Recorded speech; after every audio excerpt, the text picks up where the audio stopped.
খাও সবাই। বাপরে বাপ, বাচ্চাগুলা মানে বাসি মাছ দিয়ে ভাত খাইতে চায় না।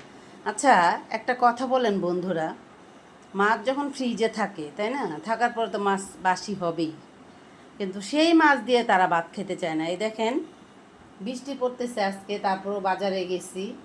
বাজারে মনে করেন মার্কেটে সকাল 8টার দিকেই নাকি মার্কেট খালি হয়ে গেছে।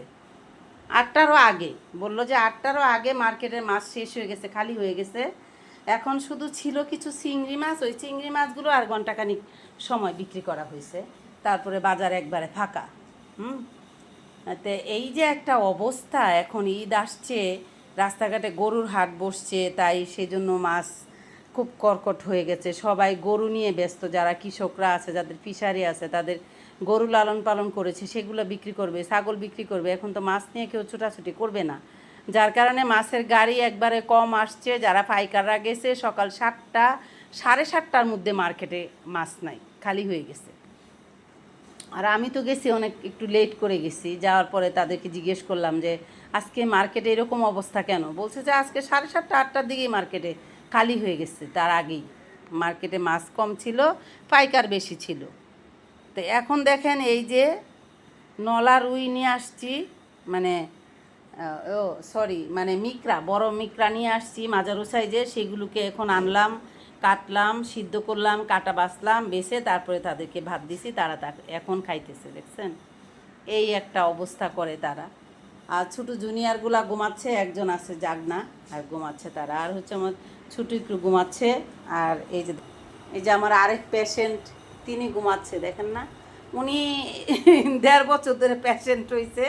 এই 1.5 বছরের মধ্যে উনি সুস্থ হয়, একটু অসুস্থ হয়, একটু সুস্থ হইলে আর একটু বেশি অসুস্থ হয়।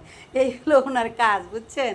তাই উনি পেশেন্ট, উনি ঘুমাচ্ছে। হলো আমার আরেক পেশেন্ট, সে হচ্ছে তার মুখে তিতা, তারও 4-5 মাস হয়ে গেছে, ভিতরে ভিতরে জ্বর, মুখে তিতা, ট্রিটমেন্ট দিচ্ছি, তার সে সুস্থই হচ্ছে না, বুঝছে। বাবা, আমি গরম পড়েছিল সেই জন্য আমি ফ্রিজের থেকে পানি দিয়েছিলাম। তো এই একটা অবস্থা, মানে কি বলবো আপনাদেরকে, মানে বলার আর কোনো জায়গা রাখে না আমার বাচ্চাগুলা, বুঝছেন। তো বন্ধুরা,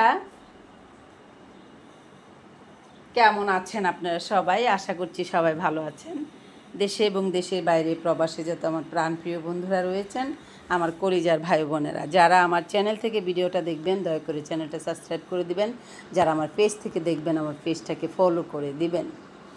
আর সবাই অনেক অনেক বেশি সাপোর্ট আমাকে করবেন। আর আপনাদেরকে একটি কথা বলতে চাই, যারা গ্রাম দেশে যেতে চাচ্ছেন ঈদ পালন করার জন্য, সবাইকে একটা অনুরোধ করব, জোর হাতে অনুরোধ করব, আপনারা যদি টিকিট না পান, গাড়ির সিট না পান, কেউ কখনো ট্রেনের ছাদে, বাসের ছাদে উঠে যাবেন না। আর যে কোনো গাড়িতে ফট করে যানবাহনে উঠে পড়বেন না।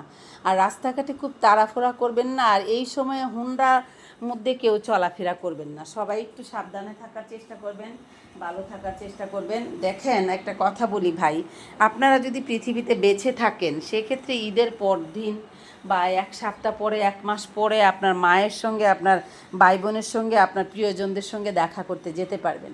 আর আপনি যদি নিজের ভুলের কারণে আপনি কোনোভাবে অসাবধানতাতে চলাফেরা করেন, সেক্ষেত্রে আপনার সঙ্গে একটা দুর্ঘটনা ঘটে, তাহলে এই জীবনটা তার ফিরে পাওয়া যাবে না ভাই।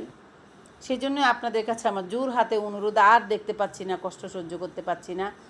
এদিকে মইজা মীরা, তো আপনারা সবাই এদিক থেকে একটু সাবধানে থাকার চেষ্টা করবেন, সাবধানে চলাচল করার চেষ্টা করবেন। খুব সতর্কতা সহিত নিজের গ্রামের বাড়িতে যাওয়ার জন্য আপনারা প্রস্তুতি নেবেন। আর আবারও নিজের গন্তব্যে আসার সময় খুব সতর্ক করে আসবেন। সবাই সবার জায়গা থেকে ভালো থাকবেন। আর একটি কথাই বলবো, ঈদ আমাদের জীবনে যদি আমরা বেঁচে থাকি বারংবার আসবে, বেঁচে না থাকলে আর কখনো আসবে না। তো প্রিয় বন্ধুরা, সবাই ভালো থাকবেন। আমার প্রিয়জন যারা রয়েছেন, বড়দের জন্য রইল আমার তরফ থেকে সালাম, ছোটদের জন্য রইল এক বুক ভালোবাসা। আর আপনারা যারা আমার ভিডিওটা আপনাদের চোখের সামনে পড়বে, প্লিজ আপনারা একটা লাইক করে দিবেন। আর আপনাদের মূল্যবান বক্তব্য আমার কমেন্ট বক্সে এসে কমেন্টস করে যাবেন। আমি অনেক অনেক খুশি হব। আপনাদের কমেন্টসের জন্য আমি অপেক্ষা করে থাকি, যে আপনারা সুন্দর সুন্দর কমেন্টসগুলো যখন করেন তখন মনটা ভরে যায়। আর যারা যারা আমাকে কমেন্টস করবেন, আমি অন্তত জানতে পারবো কোথায় থেকে আমার কোন ভাই বোন, কারা আমার বাবা মা যারা কমেন্টস করেছে তাদেরকে দেখতে পারবো। তো বন্ধুরা, আর আপনারা সবাই একটু কষ্ট করে একটু আমার ভিডিওটা শেয়ার করে দিবেন, সবাই আমাকে একটু সাপোর্ট করবেন, আমার পাশে থাকবেন। যারা আমাকে সাপোর্ট করছেন এভাবেই সাপোর্ট করে যাবেন, আর যারা আমাকে সাপোর্ট করছেন না, প্লিজ প্লিজ প্লিজ আমাকে সাপোর্ট করুন। সবাই ভালো থাকুন। আপনাদের সাথে আমার এভাবেই আমি সত্যের সঙ্গে আছি, রিয়েলিটির সঙ্গে আছি, বাস্তবায়নের সঙ্গে আছি। আমি এভাবেই আপনাদের সাথে প্রতিনিয়তই কথা বলে যাব যতদিন আল্লাহ আমাকে এই পৃথিবীতে বাঁচিয়ে রাখবে। আপনারা সবাই আমার জন্য দোয়া করবেন, আমি যেন সুস্থ থাকতে পারি, ভালো থাকতে পারি, আমার সন্তানদেরকে নিয়ে আর আমার এই ময়নাদেরকে নিয়ে, ময়নারাও যেন ভালো থাকে। ওরা ভালো না থাকলে আমি ভালো থাকতে পারি না, আমি অনেক কষ্টে থাকি। তো বন্ধুরা, আপনারা সবাই ভালো থাকবেন। আর একটা কথা বলতে চাই, সেটা হচ্ছে আপনার মা জননী যদি পৃথিবীতে বেঁচে থাকে তাকে একটু বেশি বেশি করে ভালোবাসা দিবেন, আগলে রাখবেন, কেয়ার করবেন, ট্রিটমেন্ট দিবেন, তাকে অনেক যত্নে জড়িয়ে রাখবেন। কারণ মা ছাড়া এই পৃথিবীতে সন্তানরা অসম্পূর্ণ। যে সন্তানের মা নেই তার মতো দুঃখী পৃথিবীর বুকে আর কেউ নেই। যে সন্তানের মা আছে সে শত শত মাইল দূরে থাকলেও মায়ের বুক ছটফট করতে থাকবে কতক্ষণ পর্যন্ত সন্তানের মুখ দেখবে। আর সন্তানের বুকও ছটফট করতে পারবে মায়ের বুকে ফিরে যাওয়ার জন্য। আর যে সন্তানের মা নেই সে এই পৃথিবীতে সবচেয়ে বেশি অভাগা হয়ে মনে দুঃখ নিয়ে, এক বুক যন্ত্রণা কষ্ট নিয়ে চুপ করে আড়ালে আড়ালে বসে থেকে মায়ের জন্য কান্না করবে। মা যদি একবার এই পৃথিবী থেকে চলে যায় না, আর কখনো কোনো দিন পাবেন না। তাই এই পৃথিবীর সমস্ত সন্তানদেরকে একটি কথাই বলবো, মাকে কখনো কষ্ট দিবেন না। মা শব্দটার সঙ্গে মায়া জড়িয়ে রয়েছে। এই পৃথিবীতে যদি নিঃস্বার্থভাবে আপনাকে কেউ ভালোবাসে, সে হচ্ছে শুধুমাত্র আপনার মা। আপনার মা শুধুমাত্রই আপনার মা, আর কেউ নয়। তো বন্ধুরা, আজ তাহলে আমি এখান থেকে বিদায় নিচ্ছি। আপনাদের সাথে দেখা হবে এভাবেই, আমার এনি টাইম দেখা হবে। রিয়েলিটি, স্টোরি, বাস্তবায়ন, গল্প সব কিছু নিয়েই আপনাদের সাথে আমার দেখা হবে, কথা বলা হবে। তো বন্ধুরা, সবাই ভালো থাকবেন। আজ এখান থেকে বিদায় নিচ্ছি। খোদা হাফেজ, টাটা।